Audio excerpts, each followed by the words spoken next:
Hello and welcome everyone to this part 3 of this series.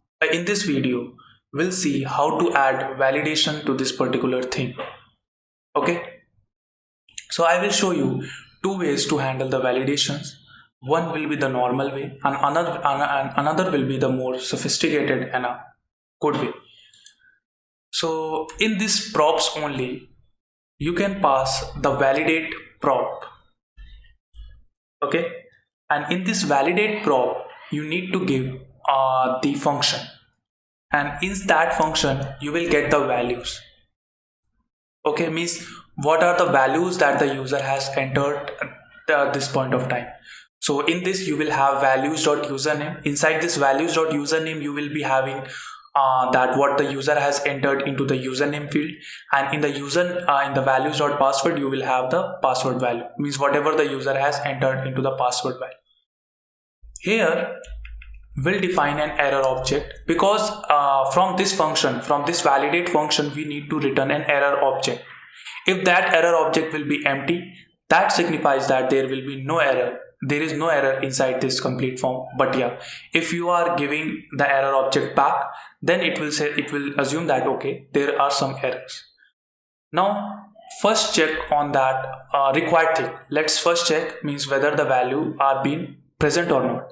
So I will check that if values.username, if this username is not present, then I will say that okay, that means that this is the username field is empty. So what I will do, in this error object, the object that we have made, inside I will add the username and I will say username is required, and in the same way I will check for password also. So I will check for values.password and I will say that password is required.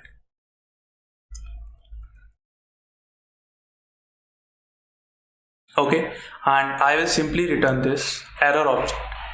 Now whatever you have written this error object, you will get here.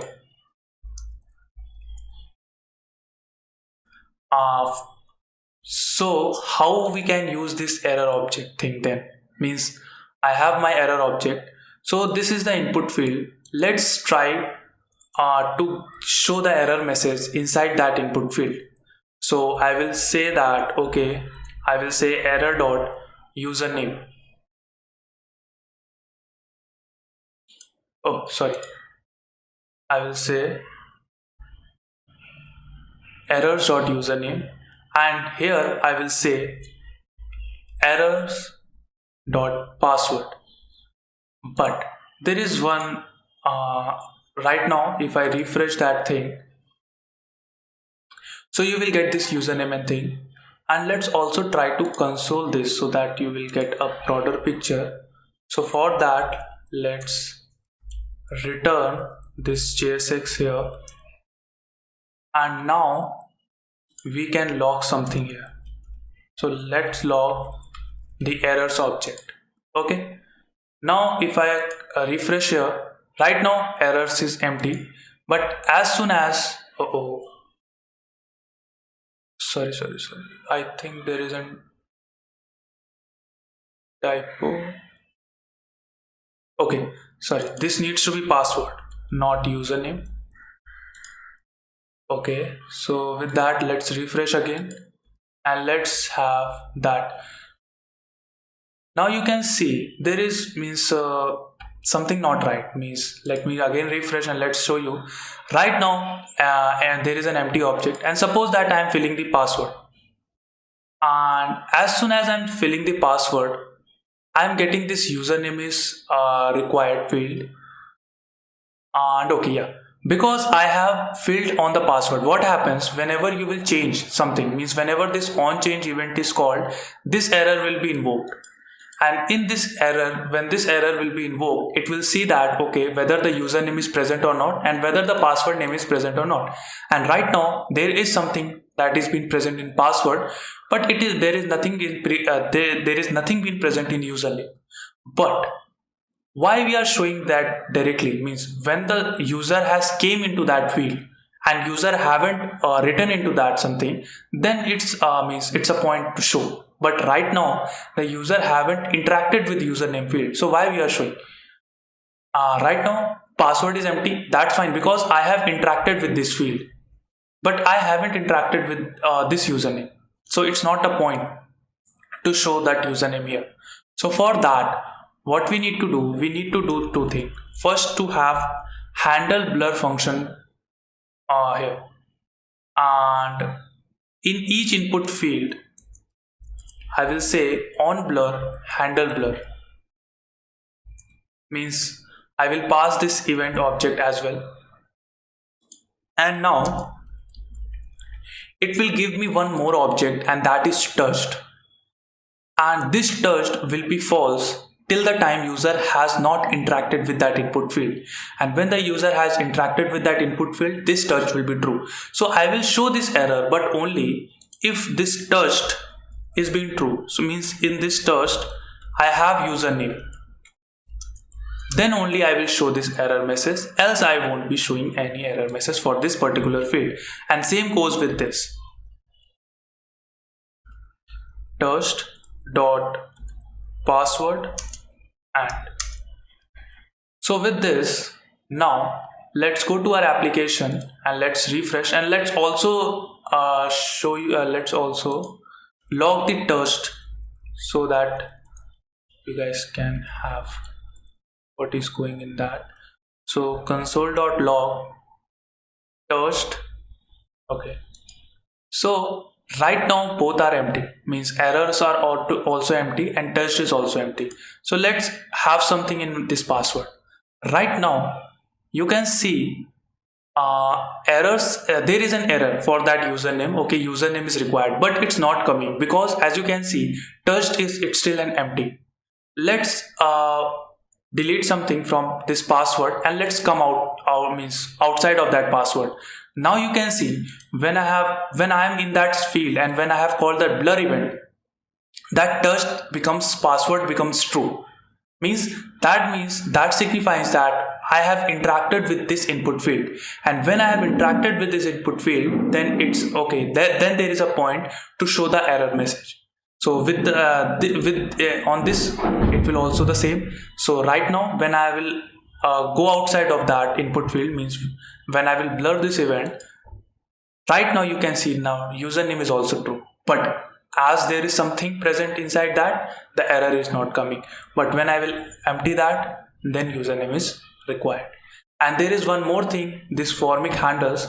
Suppose that the user directly hits on this sign in button, so it will directly touch all the fields, means as you can see in the touch I have all these fields for the username as well as for password, so that you can show that password that okay, username is required as well as password is required.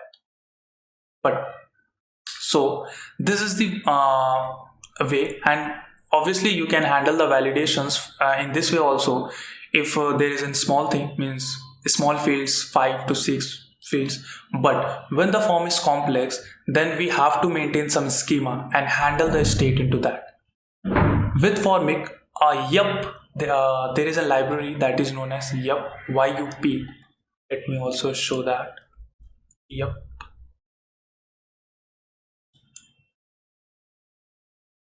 We'll have this. Okay, so here you can see with this yup you can define the schema, and in the Formik also have a very good support for the yup library. You can go into this validation, I think there it will show. Yeah, with this validation schema you can see you can use yup directly to have validate on those things, and there are many functions that is being provided by yup that we can use. So what we'll do, we'll install this library that is known as yup. So npm install, so I'm using yarn. Okay, so yarn at yup.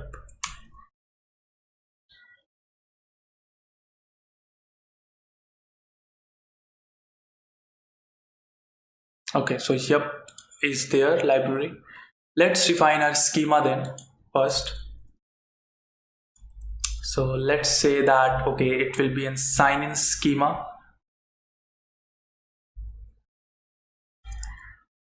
And let's import that yup as well. So import asterisk as yup from yup. Okay, so this is how we'll export that.